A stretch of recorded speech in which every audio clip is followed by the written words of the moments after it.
In the age of Google, Instagram, location sharing, everyone has a hidden detective inside them. We notice things, an Insta story that disappeared too quickly, a location tag that doesn't quite match the explanation, and a timeline that feels slightly off. Suddenly, a feeling turns into a question, and that question turns into investigation. Today on Love Lingo podcast, we'll be talking with someone whose entire profession is built around uncovering the truth. Please welcome India's youngest female investigator and also the CEO and founder of Lady Detectives India, Tanya Puri. Welcome to the Love Lingo studios. Hi, I'm so excited to be here. Same here. Lady Love Lingo, Love Lingo, Love Lingo, silly lady to Love Lingo. Who is better at concealing an affair? Is it men or is it women, in your experience?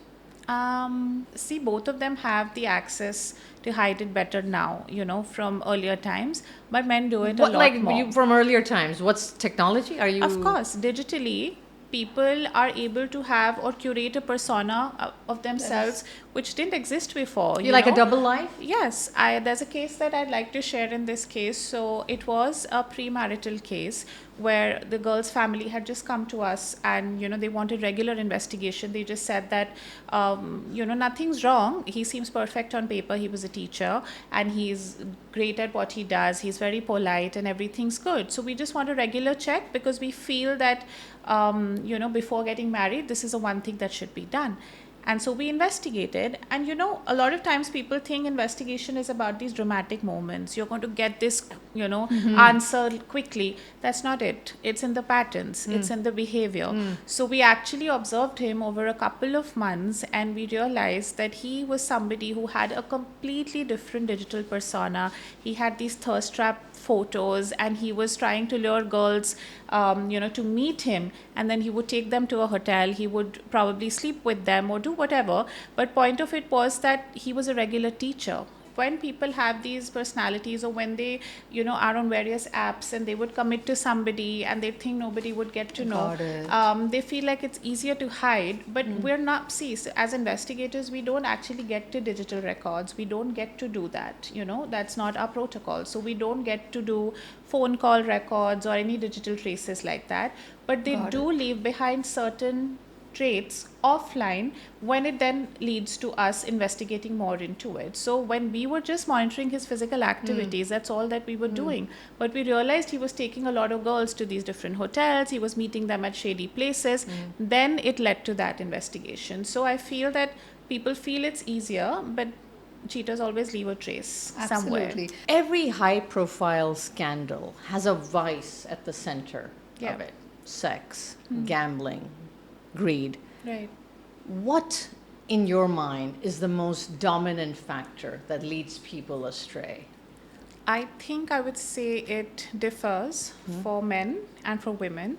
I feel when women do it, it comes from a lot of emotional disconnect. That's the core.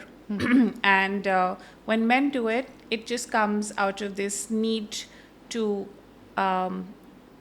just this need for opportunity. They get an opportunity when they're traveling or when they're, so it's a lot about physical disconnect that they probably feel with their partners, and that's how they do it. But for women, it's a lot more emotional. So whether high profile or with people who are not in that strata, this need to cheat or to wander off, it differs for men and for women.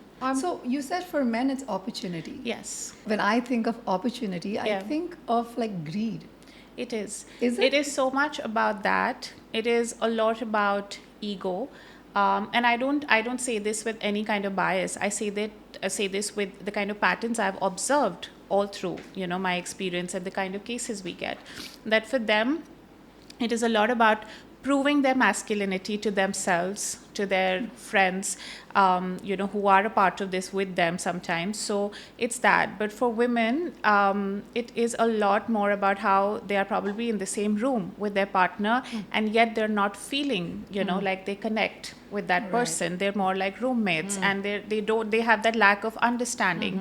They feel like nobody gets them, and which is why sometimes they would disconnect and then would go off to this path. With men, also the opportunities arise because they're more in the workforce, because corporate affairs are a very big thing, right? Yeah. I'm really not, bashing men or anything. It all just comes purely out of patterns observed over our course of work as well. So, yeah. The movies really glamorize Yeah. this profession, right? They do. And it's very interesting. Like, I have seen films where the detective has fallen in love or has emotionally invested a little too much Yeah. into the suspect. Yeah. And the lines are blurred. So, Yeah. have you, in your personal experience, ever encountered or heard of a story of a detective who got too emotionally involved with his own suspect or her own suspect? No, I don't think that has actually happened. Like movies and Only real movies. life, is a far-fetched. Like it's not the reality for us Got it. at all. Even when we do a lot of undercover operations, we do wherein we train our staff to actually be involved with the people who are suspects, right? We even train them to not get involved in a way. It's again based on so much structure and observation Wow. and conversation that people actually, when you see in movies or when even some news channels would show how an undercover operation would happen, they would show the suspect sleeping with the investigator, and then that's how they got caught, and movies Yeah. to glamorize it Yes. too much. But none of that happens. In fact, the minute they start to feel that somebody actually wants to get physical with them or anything of that sort happens, they leave the situation right there. Oh, Then it does wow. not matter whether that result that we're waiting for comes or not. That's a rule that everybody abides by. We venerate celebrities and Bollywood and we revere them, Yeah. but they're as human as us. Yeah. And they also might fall to the lure of another person. Yeah.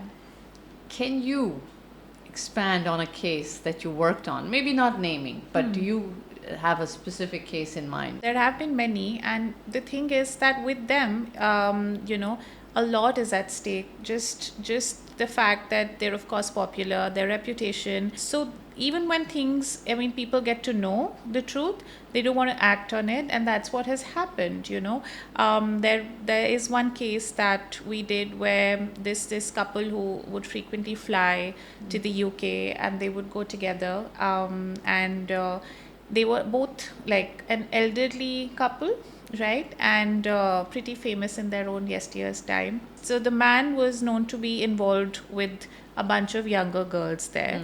And it was a case that just seemed like a regular case where the wife said that I want to know, and I then want to, of course, him to be answerable to me, and so that of course she can also then take control of the finances and make him feel accountable.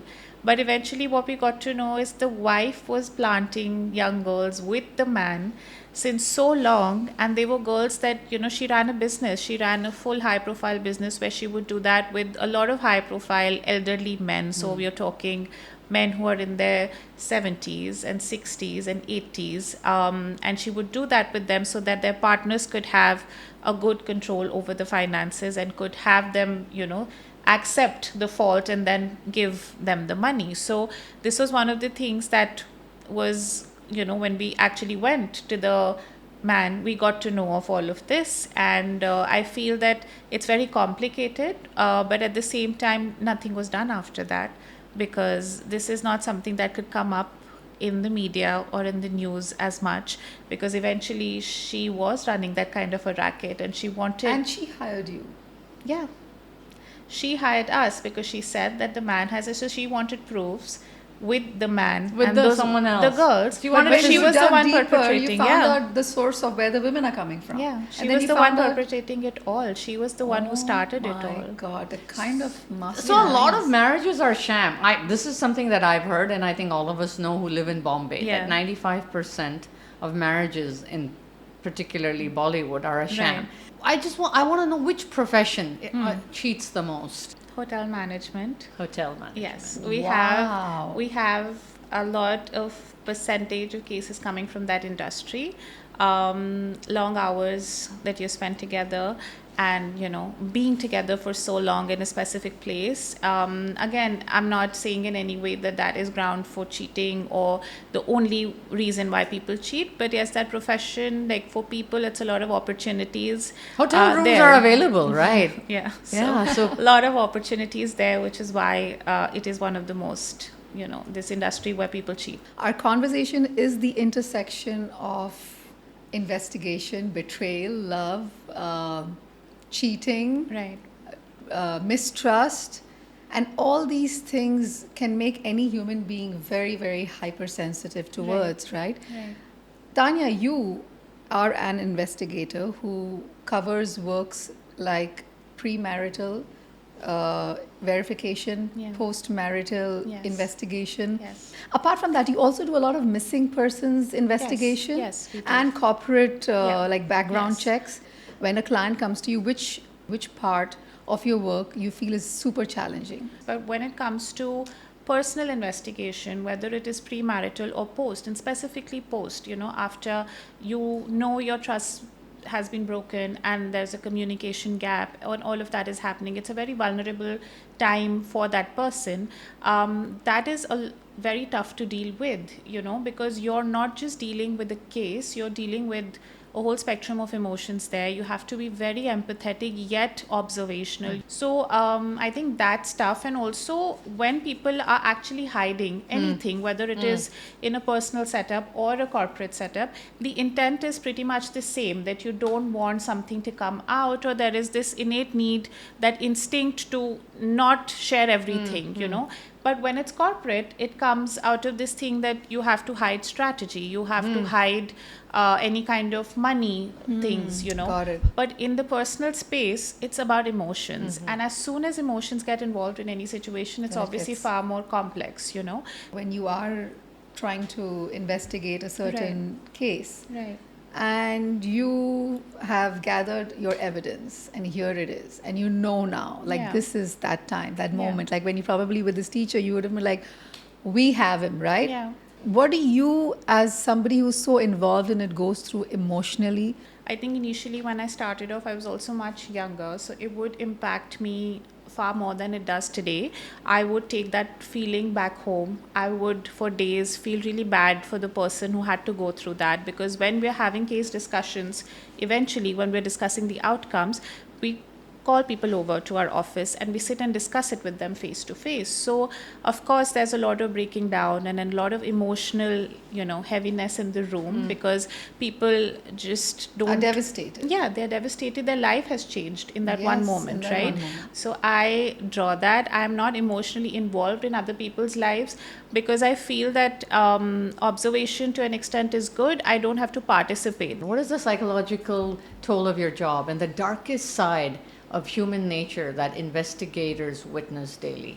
Humans have this ability to be a different person in a different situation, and people really undermine that. People really don't understand it. They feel that if a person is like this with me, they're the same in the other situations, and that's not the truth. Humans really have Wow, the capacity. yeah, the And you've ability seen to that. Play many compartmentalize roles. Yeah, themselves. I They see. do. And that's where, so a lot of post-marital cases that we get, people already know, they've been feeling that, they've had that intuition or gut feeling, whatever, but they've had that feeling over so like a long time, and then they come to me. They've already been observing the patterns, they've already been seeing the difference. How people are able to actually tell when they know that their spouse or partner is cheating. It's in the way the routines change, it's in the behavior changes, it's in how they start behaving around their phone, around their own appearance. They haven't cared about looking good for their partner now in all the of a longest sudden- time, and now there's everything that they're doing. So there's so much of that's where you pick it up. So I feel that's a thing that people usually don't notice before they're getting married. They just want to see education, and they just want to see how good the family looks, how good looking the partner is, but this is actually what it is about. What are the telltale signs of someone having an affair? Right, like it's visible. I think visible would be one, their behavior around their phone, how secretive they're behaving around the phone. One of them is But that. the phone has become a Trojan horse. Yeah, I mean, if you're constantly hiding it from your partner, you'd see, I don't say that you have to constantly give your phone to each other to prove. There would be the inconsistent stories about where they're at, about their whereabouts, about their travel, about their, plans whenever they're going out. They may say that they're going out with this person, but actually it's with somebody else and they forget about that. And again, so there's a lot of inconsistent stories. This is the second telltale, I would say. The third would be, I feel this stands true for even before you're getting married, not only after, is how they introduce you to the people they're close to. A lot of people, like before they're getting married, they wouldn't bother, if they're not very truthful, they wouldn't bother to introduce you to very close people they have, or they'll only introduce you to certain people who are only saying great things about you. They will not make you meet a lot of people who actually are present in your life, because they want some part of their lives to be hidden from you. This I'm speaking, typically from a premarital perspective. So that's there. So there's an escape affair, and there is another one is an emotional affair. An escape affair is you just want to break from your mundane daily life and you have an affair. Yeah. An emotional affair is when your emotional needs are not met at home, and you think someone else who you just meet, a stranger, is gonna give you what you need from. Yeah. Right. Okay. It is, but I also get a lot of women who, when they call me, they already know that their partner is doing something like that to them. Which is why I said that when it is about post-marital infidelity, it will a lot of times be already something that women have noticed, they have felt, which is why they're coming to me. It is never just the first sign of, suspicion they have. Yeah. They observe all of it. Absolutely. Now that this gets me thinking, how important is a woman's instinct in finding out that her lover, husband, whoever, partner is having an affair? It is, I would say, 80% important. So she means she is right on the money. Yeah. But like sometimes what happens is that they are also paranoid. But they can figure it out for themselves before they come to me. And I can figure it out when they're talking about it. Sometimes The lapses in the conversation. Yeah. And I feel that a lot of times, though, 90% of the times, they are pretty sure. They already know. They only want me to validate what they already know. Absolutely. And your evidence will validate that. Yeah, exactly. So it's about getting to the facts, right? So they know that. So they'll come to me. They know there'll be no bias. So they'll come and they'll talk about all the emotions. They talk about how difficult it's been with them on the call, but eventually they're expecting a fair, full factual, outcome or report. I'll talk about a case where there was a woman who came to us and she suspected that her husband has an affair because suddenly there were a lot more travel plans. Weekends he was available earlier with the family and now he wasn't. So she started to really join the dots and feel that there's something missing. He would take his phone to the bathroom only and then speak. There was no conversation that was happening in front of her. She also had a specific suspicion. It was so they had a teenage daughter, and there was a friend of that teenage daughter who the man would drop to their tuitions every day. So that friend's mother is the one she was suspecting. She said that there's definitely something that's going on there because he's spending a lot of time with them, with that family suddenly, and I'm not a part of that equation. Then we did realize that she was correct there, that he was spending a lot of time with them, but what we found out, it's not something you would imagine or something that we thought of at all. He was actually involved with the teenage daughter's friend. So the two girls that he was dropping to the tuition, his own daughter, and that friend who was also the classmate. So he was involved with her.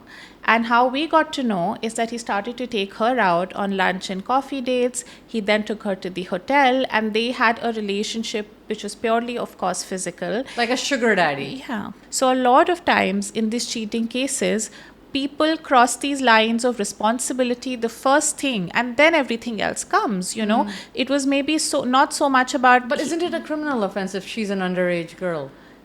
So you mean these things are happening right under our noses and they're not even reported, and sometimes the family protects men like this, Yeah, right? All the time. They do. Most people don't wake up and hire a detective. Yeah. What brings a client to your door? I think the fact that they already see a lot of inconsistency in their regular everyday life, because they're living with that person mostly, and so they start to see irregularities in the way they're treated, in the way, you know, the physical relationship between them is from earlier to now, in again the way that you know, appearances have started to change. There's suddenly new friends on the block and the partner is not aware of that. Less involvement in family, you know, they start to feel very emotionally distant as well. So that's when they first come to us. So their intuition is the first thing, and you know, that's Intuition is the first it is they just want me to validate it, right? Also women feeling that they can change Oh, the man, like, yeah, right? that's like... And I feel like luck. yeah, even the most powerful women with They a lot feel of they wealth can. And that's why they stick and a lot around. of power, yeah, they do. There's a lot of guilt attached to them taking an action. So a lot of times women who would come to me, they would tell me that this is what's happened and they want to know the truth. So they want to feel power by showing it to the man that I know what you're doing. So they come to me for that proof. They take the proof, they show it to the man, and they just want to scare him. And they want to say, I know what you're doing, so you stop it. Let's talk about that. Right. Someone who's had an affair, you've given them another chance. Right. You've given them the evidence in front of them. Isn't this kind of a self-fulfilling loop where you've given them a chance and now they just become better at hiding their affair next time? Don't you Yeah. think that is also the kind of Yeah. myth they're perpetuating? They think that it's going to stop, but it's really not. They're just going to get better at hiding it. But at the core of it, it is true that if they have cheated on you once and they've successfully done it, they're very capable of doing it again. So a lot of people would come to me and they'd say that you advise what I should do. My advice as a professional or a person would always be, don't go back to that person. You know, have the power to leave that person now that you have the evidence in hand. Some people are victims to domestic abuse. They would still not leave. You know, they're in very high profile, good jobs. They're heading certain Empowered. departments. Yes, but they don't want to personally. They're different people. But a lot of women come to me prepared that you give me the evidence, I'm going to throw it on his face and leave this relationship and go, you know, with their children That also. happens too. Yeah, so Absolutely. it is happening as well. It's not that those women don't exist. They do. They Yeah. do. Is there a socio-economic mindset to having affairs where elitist or rich people have more affairs as opposed to middle class or No. That's a Yeah. fallacy, right? Can you Yeah. bust it for me? Yeah. Because I- this is what people say, यार ये तो अमीरों के चोंचले हैं. Yeah. ये Very गलत है ना? easy to say that. Very No, easy to say but that no, that it's it's a not that. class privilege, but Yeah. it isn't, right? No, I feel like cheating is always about intent and about mindset. It has nothing to do with how rich you are or, you know, whether you have money or not. It's just that rich always have a better way of hiding it. They Yeah, have get away more, with it. Yes, and they have more resources. They have more systems in place, more people. Yeah, their teams who could actually be part Cover of this up. whole, you know, Yeah, cheating like look scandal. at the Epstein files right Yeah, now. So I feel that that's a lot more, that this situation is with the rich, but poor middle class, they cheat just as much. As much. Yeah, they Yeah. do. Their lives are not so, you know, highly like Glamorized or- scrutinized that Yeah, way, yeah. but it's there. Oh, It's there. God. Yeah. How do you hire or recruit an undercover agent? And is acting ability important for the undercover work? Because that's what is required of them. More than acting, I would say it's also about being part of the crowd, Yeah. not being the Assimilating, hero. like- Yeah, you do not have to be dramatic and not be the hero in any situation. The minute you start to look like, oh my God, this girl knows more, or this boy, then you're not being a good undercover Cover is agent. bust. Yeah, Your cover is yeah. So it has to be someone who knows, has that emotional power to kind of not be very hyper about certain things, has a good observational skill as well, has a lot of persistence and patience, because results can take time. You know, it cannot be that you go on thinking that, oh, today I'm going to act like this and this is what's going to come out of it. It will not. And you're also involved in someone's deeply vulnerable and personal moments, so you have to again be very empathetic. If you could warn our listeners about one sordid truth of human nature, what would it be? The fact that somebody could look into your eyes and they could lie to you because they are a lot more layered than they actually seem to be. Human beings have this ability to really compartmentalize themselves and their emotions, and you got to see somebody who you are blindly in love with also as a complex human being. You cannot see and feel that this is what I know and this is all there is to this person. That will never be the case. Machiavellian. Yeah, Wow. that will never be the case. The masks we wear. Like there was a case, a man who actually came to us and he pretended to be, and I say pretended because we eventually got to know, but he called and he said that I want to get investigation done on my wife. She is involved somewhere and I doubt that it is with this college sweetheart that she had.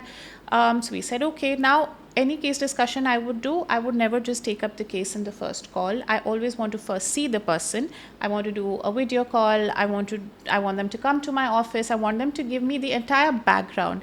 His background had a lot of loopholes. There were a lot of inconsistent stories, small things that he said once, and then when he again talked about it, maybe 10 days later, he was saying something else. And he couldn't notice that because with people who are compulsively lying, that's also the case. They don't remember how much they've lied and what all they've said. So he said that, and I just could figure that he wasn't even able to give clear details about this girl, about her routine. About if you're living with your wife, you would know when is she going out. You may not know what she's doing outside, but you're supposed to know when she's going out and all. And he just pretended to say, no, I stay a lot out of home, so I don't know. Eventually, I thought that something's up, and we monitored his activities, and we realized that he was actually stalking this woman. He was the lover, the college lover, who she did not get married to. So he was the one, you know, This is a good storyline, actually. He was loitering around her house, and we figured that out. He never thought that we are going to, obviously judge his intentions, but we could figure that out because of this constant conversation we were having, and it was then easy to pick on patterns. And so we informed the girl then that this person is stalking you, and he wants us to tell him when you're with this person who was the husband. So husband and wife were going out, but he had a problem with that. So we played along and pretended because she wanted us to, and we wanted him to be caught by the police. So we actually went along with it, and we said, your wife's going to be here with this man. You want to catch them red-handed, reach there. So he did, and the police was called, and he was caught. Wow. Yeah. You beautiful people out there who are easily offended, we are not advising that you unleash a detective upon your current relationship. But if you have a doubt on your partner, on your husband, on your wife, or on your relationship or your business, don't you think it's better to hire external help so your doubts can be cleared and you can go on living a peaceful life? Everything is available out there. And if you need some assistance, hey, it's a sleuth's work. Don't do it yourself. And if you want to live all your life with a doubt, that's a choice too. Yeah, and if you want to live all your life with a doubt, as she said, that's a Choice. yeah. So Choose with a wisely. doubt or without a doubt, it's up Choose to you. smart Choose a or detective. choose wisely. Choose wisely. Can someone truly outsmart a detective?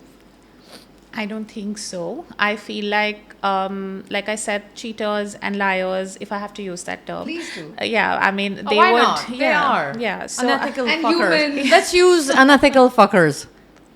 sure. So those people, yeah. So they feel that they can outsmart you, and that's their biggest problem. That's the biggest, fallacy that they have. They feel they can oversmart you. They can't.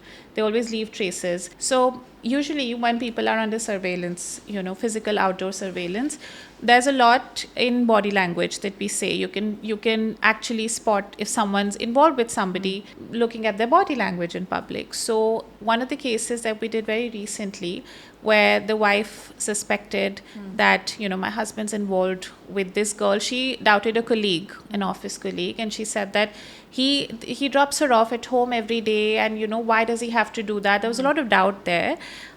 So she actually wanted her mother to counsel her husband. So she involved her mother, her sister, she didn't have a father. So she said that you explain to him, how important our relationship is and why is he getting involved with other people, etc.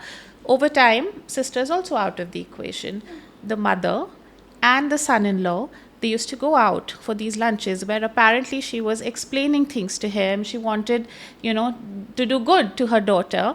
And the body language, as one would see, would be them sitting across the table, or even if side by side, but sitting like a son and a mother. He would lean onto her shoulder, stroke her, hold her hands. So they were actually involved with each other.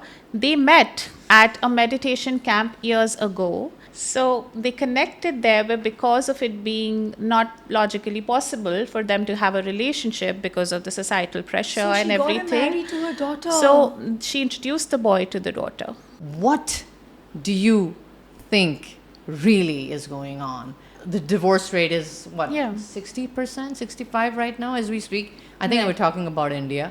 It's unreported, because it's unreported, and a lot of people don't even know that their partner is having an affair. It's also decriminalized now, so a lot of people don't want to talk about it. It on its own doesn't serve as the reason why you could take a divorce from somebody. So a lot of people don't want to look at it with that. You mean, but if someone has an extramarital affair, right, in the court of law, it doesn't hold.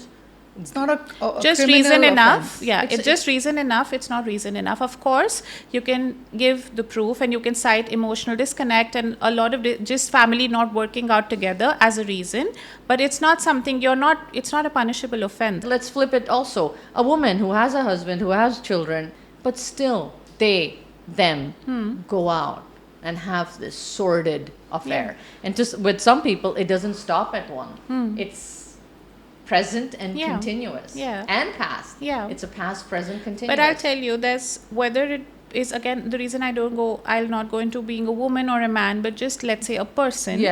It may sound very simple, but it is the lack of communication. Over time, this is also something I've observed in my judgment of my personal relationships, that when there is open communication about things that have disappointed me or things that have not worked out for me, nobody is in a perfect relationship. Then if you're only like putting, putting things on the back burner, not talking about it, it will someday lead to the point, maybe for someone that breaking point is sooner than the other. It depends on temperament, right? It depends on that. It depends on how you deal with it, and whether you decide to emotionally cheat first or physically. If confrontations was something that came very easy to all of us, and if we felt we were not in love anymore, and if we could go ahead and tell our partner that, hey, listen, I don't think I'm in love with you anymore and I'm not attracted to you anymore, I don't think anybody would hire your services. That is true. For some people, it's like not always, they don't even realize that there is a disconnect or not. Like we've been talking about infidelity, about cheating, about betrayal, and the reason why that happens is like you mentioned, communication is lacking. There is a sense of unmet needs, emotional specifically. And if all of these, and a lot of times we're not even aware that this is what we're going through, right? But I'm just saying in a very utopian way, that if it was so easy for us to say that, hey, I think I don't feel the same way. And then you kind of step out. The problem here is I don't think it's people not feeling the same way but still being with the same person for 50, 60 that's years. That's a cultural problem. Yeah, but I'm just saying, like, if people could just put their heart on their sleeve and tell them that I don't feel this way, and then we go in separate directions. But people actually know. They don't want to see it. They want to accept it. And they want to see the evidence and still not want to take any action. That also happens. An investigation that you will never forget. Can you share a story? There are a couple that, of course, have shocked me and have always made me feel that how could this happen? But the first one that I always did will always be the most impactful and something that I can't ever forget, which is that we had to investigate a girl in college and university because her parents thought that she had an affair with the boy. And because she started wearing expensive things, she started giving money at home, and she was just in college. So, money at home, meaning she started giving presents to her parents. So her parents did not take it the right way, and they thought that it's happening too much. What's the reason? Maybe some boy is funding it. And we actually started monitoring her activities, and I did it with the help of another investigator because I was in university myself. And this was the first case that I did. My father gave it to me, and he of course relied on my observational skills and intuition here. So he gave it to me with another investigator who was with me, and we observed her activities, and she was actually involved in prostitution with another of her college friends, and they were only doing it because they wanted to wear fancy clothes, they wanted to wear branded clothes and watches, because they could see people around doing it, and they weren't a part of that. Their family was decently, they were doing well, but they were not wealthy as per their standards.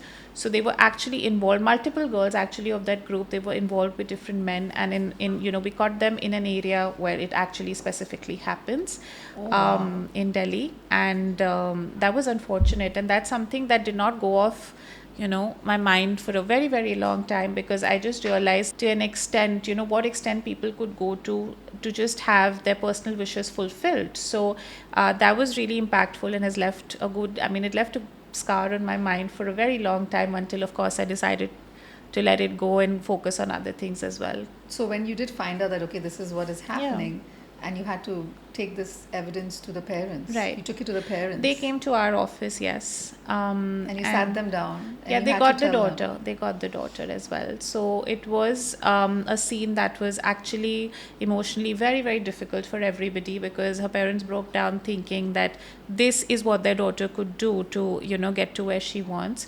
So it was a difficult day, of course. And as it is for other people as well who come to our office for, any kind of evidence. But yes, this was, of course, far more difficult or complex than anyone could even imagine. So, I'm very interested in cinema because I am a filmmaker. I want to know, do you think that cinema romanticizes illicit affairs or extramarital affairs? Yes. And that's the reason that people are lured by this forbidden area? I feel it's the other way around. Cinema takes inspiration from life. real people in life. Have a certain responsibility towards what they're being part of, what roles they're doing. But I feel that alone never decides, it's what's in the mind psychologically, what somebody has gone through. So cinema just reveals character. It is.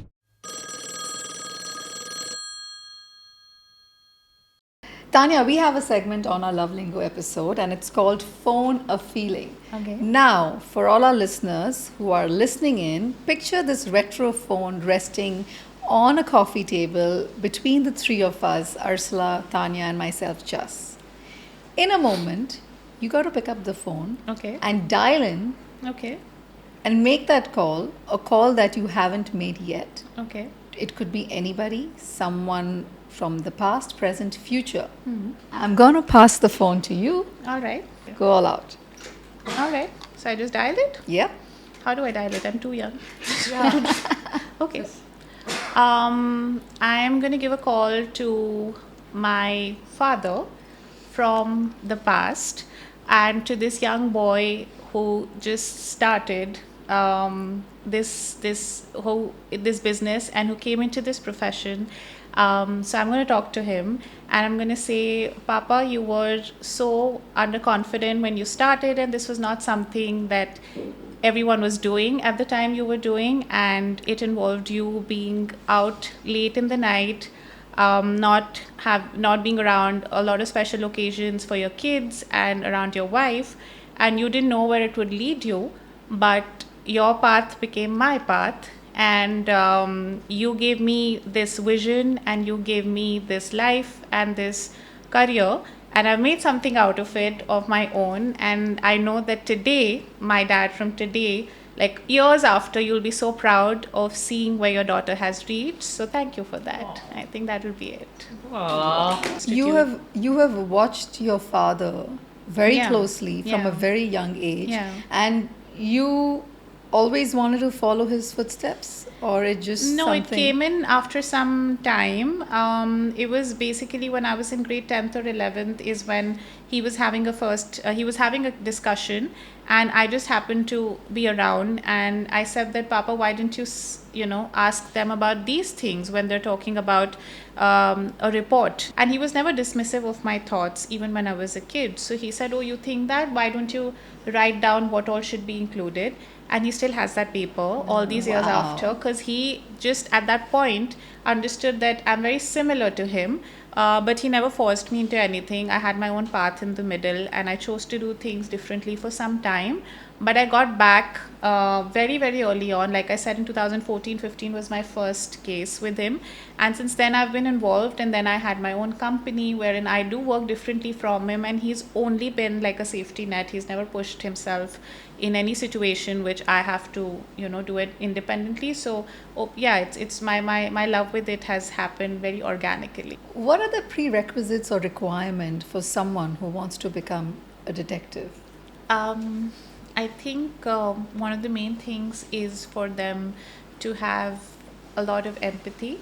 That's the first thing I'd always say, because they need to understand they're dealing with a very sensitive situation and someone's personal life, so they cannot make a very big deal about it, and that is part of also protecting the client's privacy. You have to be empathetic to the situation.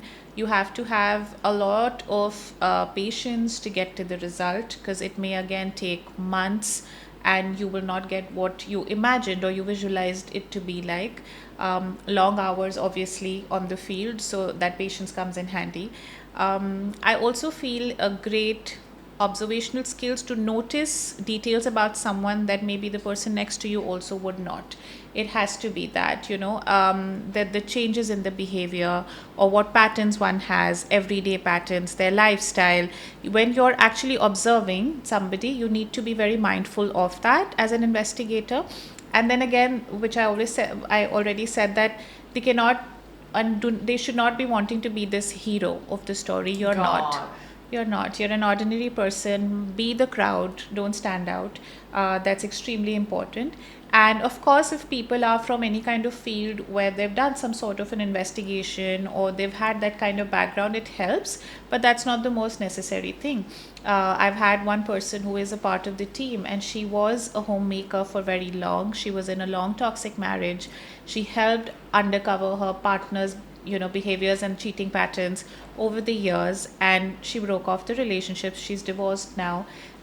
She doesn't have a child, and she came to us saying that I really feel I can do this. And then she was put to test through her experience on the field and everything as well, because she gave us some great answers and experiences where she actually her mind came in handy, and she's a part of the team now. That is so cool. Yeah, It's about their vision and potential and their presence of mind.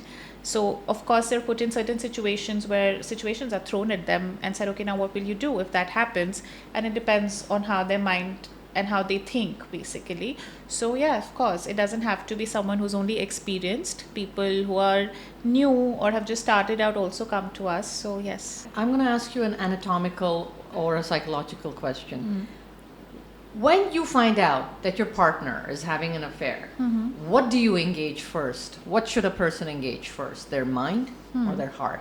How do they react first? Do they bring their heart immediately to the problem or the mind? In relationships, it's heart first always. Heart always knows, and that leads to your mind. Your mind is an organ which you can control so well. So whatever you tell your mind, you feed your mind something, it behaves accordingly. So I feel like the thinking has to come from here, and then you convince your mind that yes, I've had an intuition or I've had this feeling.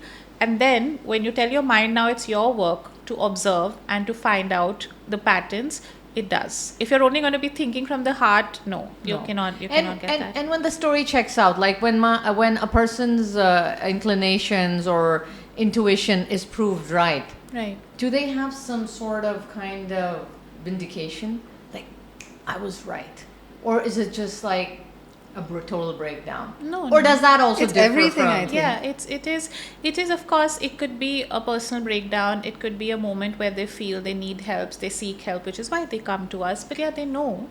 They know what to do always, because they've had it for long enough. Nobody comes to me only because they've had one instance.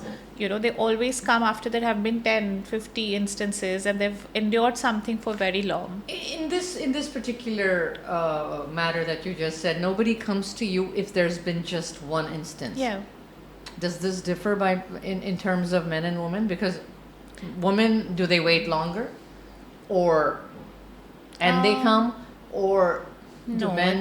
the men wait longer too. There have Really? been, yes, there have been cases where, because there's been a child involved, or they've had a love marriage, for them to come to terms with the fact that they knew somebody from before, and yet they couldn't find out these patterns, and the person's been cheating on them for so long, takes a lot for them to accept as well. So it's both ways, not just women. And even a relationship, say what, 20, 25, 30-year-old relationship, Yeah, people, even after such a long period They of being do. together, they do.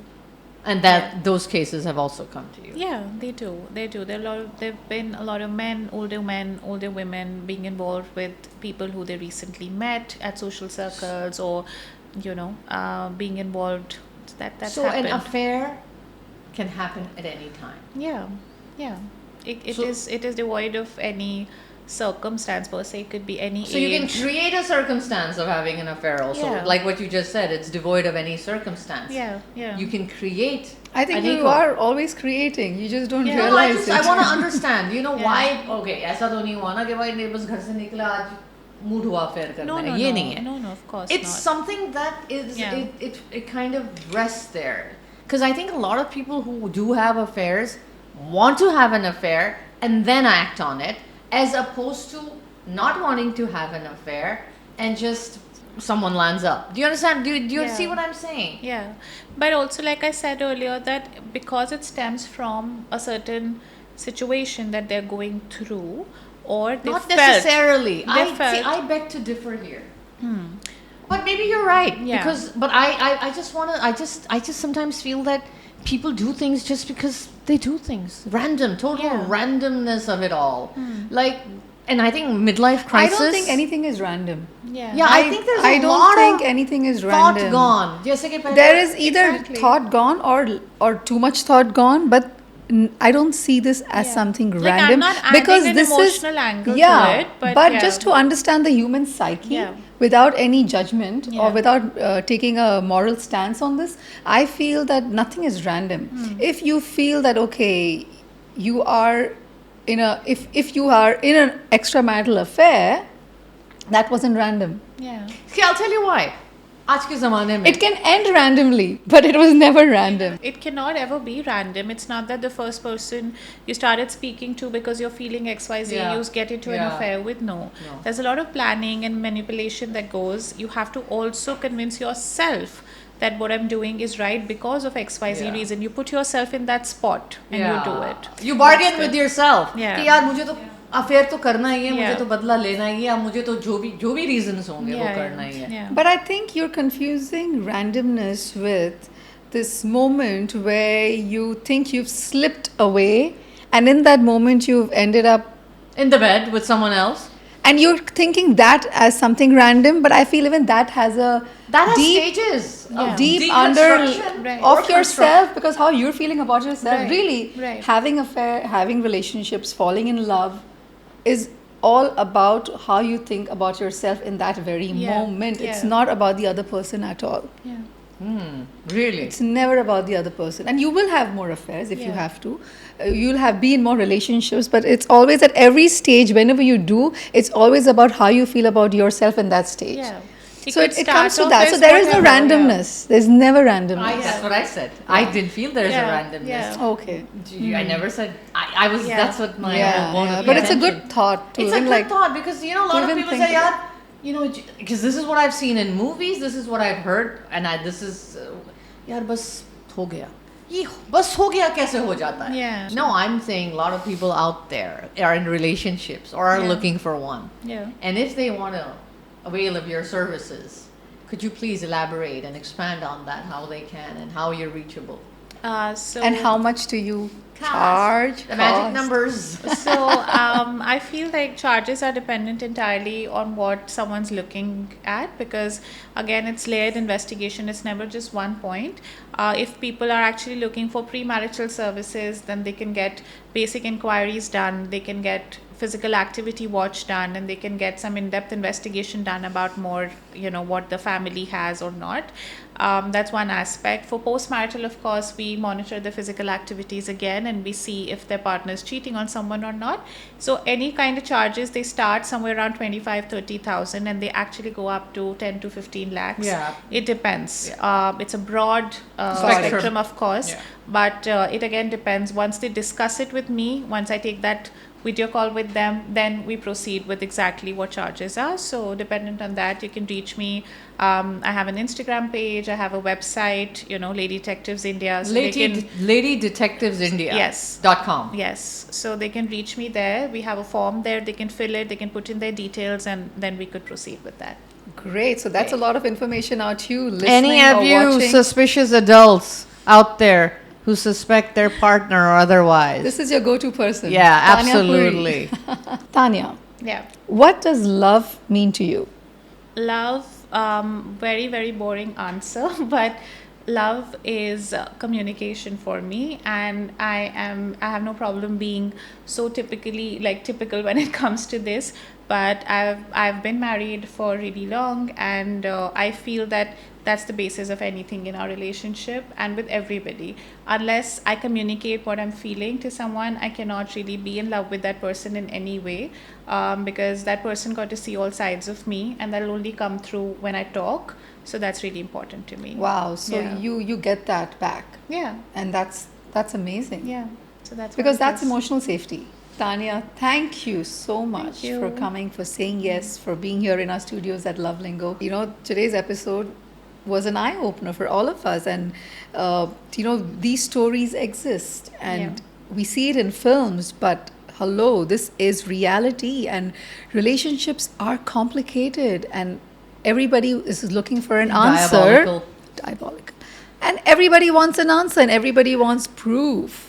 And loyalty tests need to be passed, or if you fail, then well, that's what it is. But we have Tanya here, who has shared some incredible experiences, stories, and her journey as a detective.